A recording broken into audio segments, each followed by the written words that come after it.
The night my daughter was treated like a criminal just for visiting my house was the night everything changed, and the woman who made that call had no idea she had just stepped into a situation that would turn her entire life upside down in ways she could never imagine. This is Karen's Stories Daily, and what you are about to hear is not just a neighborhood complaint. It is what happens when someone abuses power without understanding who they are dealing with. My name is Michael Grant, and before this story is over, you will understand why some mistakes cannot be undone once they are made. Before we go any further, make sure you like this video and subscribe right now, because stories like this only get more intense the deeper you go, and you do not want to miss what happens next. It was a quiet evening in a neighborhood that looked perfect from the outside. Clean streets, calm air, and neighbors who smiled just enough to seem polite, but not enough to feel genuine. I had just returned home after a long day and was looking forward to a peaceful night when my daughter called to say she was stopping by for a visit. There was nothing unusual about that. She visited often, and every time she pulled into the driveway, it felt like the only real moment of peace in my day. She arrived just after sunset, stepping out of her car with a smile, carrying a small bag of groceries. She always brought something, even when she did not need to. We sat together, talked about life, shared stories, and for a while everything felt normal, but normal does not last long when someone like Karen Whitfield lives across the street. Karen was known in the neighborhood not for kindness, but for control. She was the kind of person who watched everything and believed every small detail was her responsibility to enforce. She treated the HOA rules like they were personal laws, and anyone who crossed them even slightly became a target. Most people avoided her, stayed quiet, and followed whatever she said just to keep peace. I was one of the few who did not engage with her much. I kept to myself, handled my responsibilities, and avoided unnecessary conflict. But for someone like Karen, silence is not peace. It is a challenge. And that night she decided to turn a simple family visit into something much bigger. It started with a glance from her window, then a step outside, then a slow walk toward the edge of her driveway, watching closely as my daughter sat on the porch with meat. First, I ignored it because attention is exactly what people like her want, but then she pulled out her phone and everything changed. Within minutes, the flashing lights appeared at the end of the street, red and blue cutting through the calm night like something out of place. My daughter looked at me confused as the police car pulled up right in front of my house. Two officers stepped out, calm but alert, walking toward us with a seriousness that did not match the situation. One of them spoke first, asking who owned the property and why there was an unregistered visitor reported on site. For a moment, I just looked at them, not because I did not understand, but because I already knew exactly who had made that call. My daughter tried to explain. She told them she lived nearby and was just visiting her father. But the officers were following procedure. They had received a complaint and they had to respond. Then Karen stepped forward from across the street, her voice loud, confident, filled with the same authority she always tried to project. She claimed my daughter had no right to be there, that she was trespassing, that the HOA had strict rules about visitors, and that she had warned people before about violating them. The officers exchanged a quick glance, clearly unsure about the situation because something about it did not add up. Neighbors started gathering, slowly, watching from a distance. Some curious, some uncomfortable, all aware that this had gone too far. My daughter stood there, feeling embarrassed, confused, and suddenly unwelcome in the one place she should have felt safe. And that was the moment I decided to step in, not with anger, not with shouting, but with calm, controlled clarity. I asked the officers a simple question.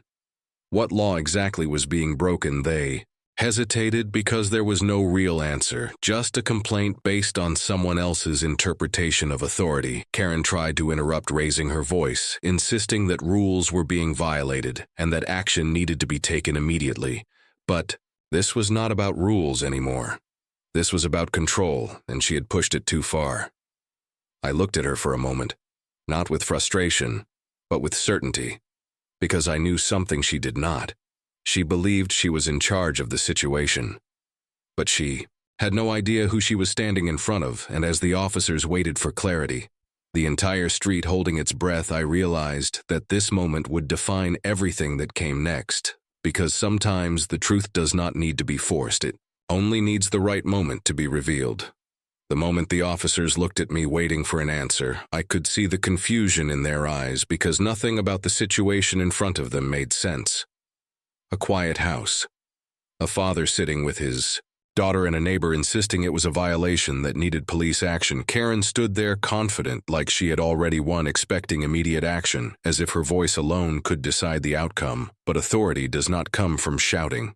It comes from truth and law, and she had neither on her side. I calmly asked the officers what law was being broken, and they admitted there was no clear violation, only a complaint with no legal basis. That was when Karen started losing control. She stepped forward, raising her voice, saying HOA rules were law in this neighborhood and must be enforced, but HOA rules are not criminal law, and that was something she refused to understand. You could feel the shift in the air, right?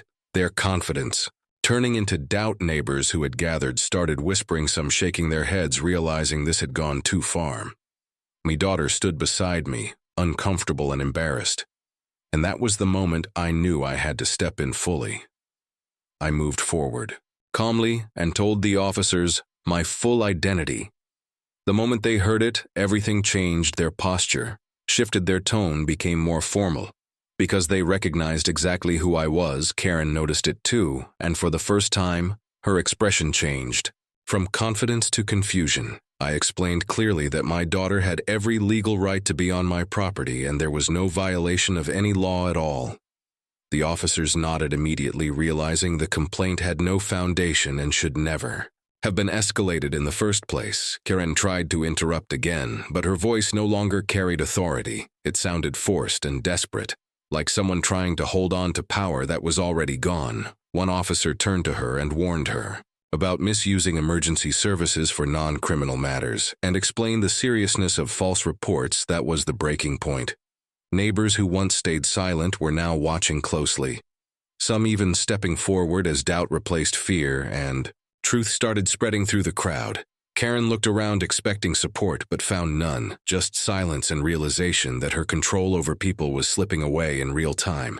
The officers apologized to my daughter and confirmed clearly that she had done absolutely nothing wrong and was free to be there without any issue. That moment restored what Karen had tried to take away: her dignity, her comfort, and her sense of belonging in her own family space.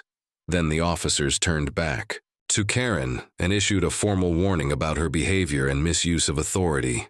Her face showed disbelief, like she could not accept how fast everything had collapsed around her, because she had built her entire power on assumption, not truth, and assumption always breaks when reality shows up. As the police left, the street slowly returned to silence, but it felt different now.